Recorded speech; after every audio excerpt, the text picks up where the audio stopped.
Hello,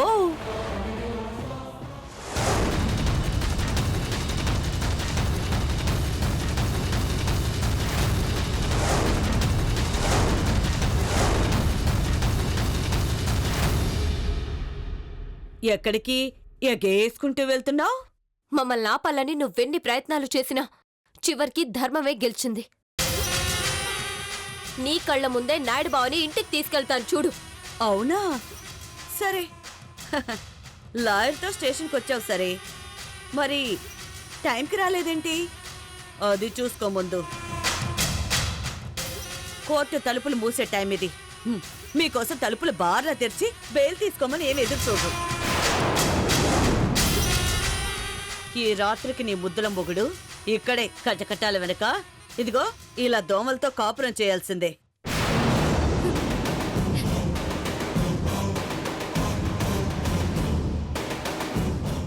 ఏయ్, మీరెందుకు నవ్వుతున్నారు?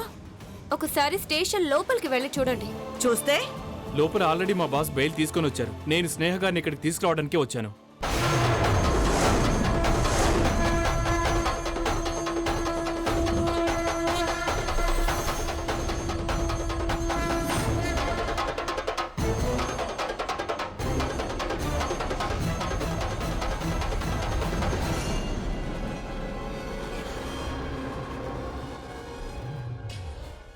నాయుడు బావా, స్నేహ,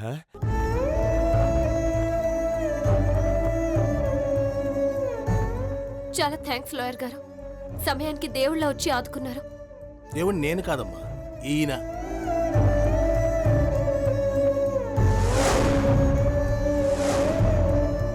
అందుకే అర్జున్ సార్ ప్రాబ్లం చెప్పగానే ఫాస్ట్ గా వచ్చాను.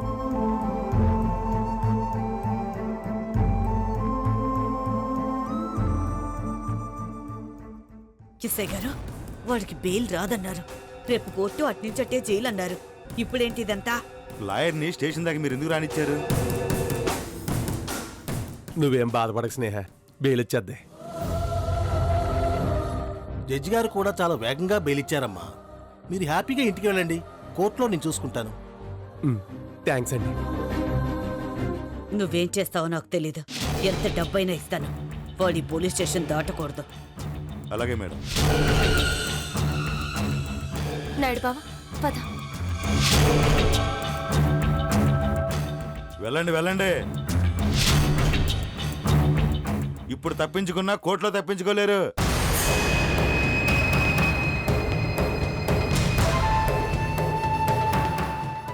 పద నాయుడు బావా. అవును, ఇంత తెలివైన అందమైన పెళ్ళాన్ని పెట్టుకుని నీకు ఇంకో పెళ్ళం అవసరమా నాయుడు బావా?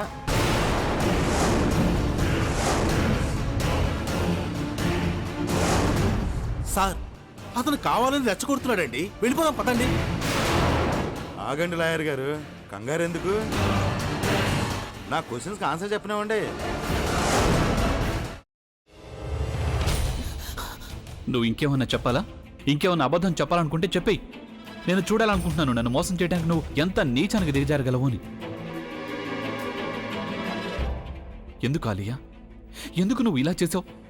నీకు తెలుసు కదా, నానమ్మ తర్వాత నీ ఒక్కదానిని కదా నేను పూర్తిగా నమ్మేది. ఏమన్నావు నువ్వు? ఈ మధ్య అన్నిటినీ మర్చిపోతున్నావా? అది చాలు. వాటిలో ఉన్న శక్తి విషయాన్ని గ్రహించి మనకు వివరిస్తాయి.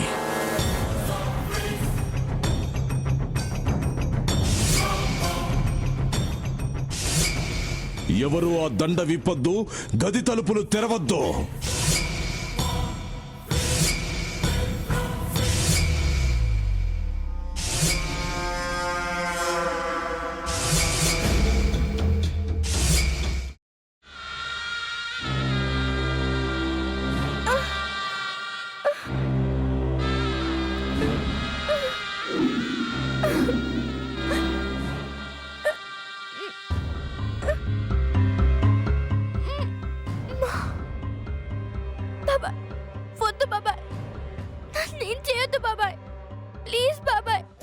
నీకు నిజం తెలిసినప్పుడే నా ఆలోచనలో నువ్వు చచ్చిపోయావు.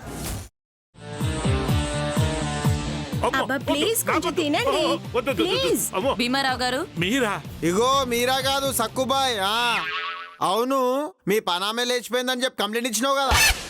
రేయ్, ఆయన కంప్లైంట్ ఇచ్చింది లేచిపోయిందని కాదు, కనిపించడం లేదు అని. అచ్చా, అట్లానా? సరే మేడం. ఇడియట్. ఆ వంట మనిషి పేరేంటన్నారు? రత్తాలు మేడం. ఏం పెద్ద మంచి, నీ వంట మంచిని కూడా మేడం అని పిలుస్తావా? రేయ్ హాఫ్ బ్రెయిన్,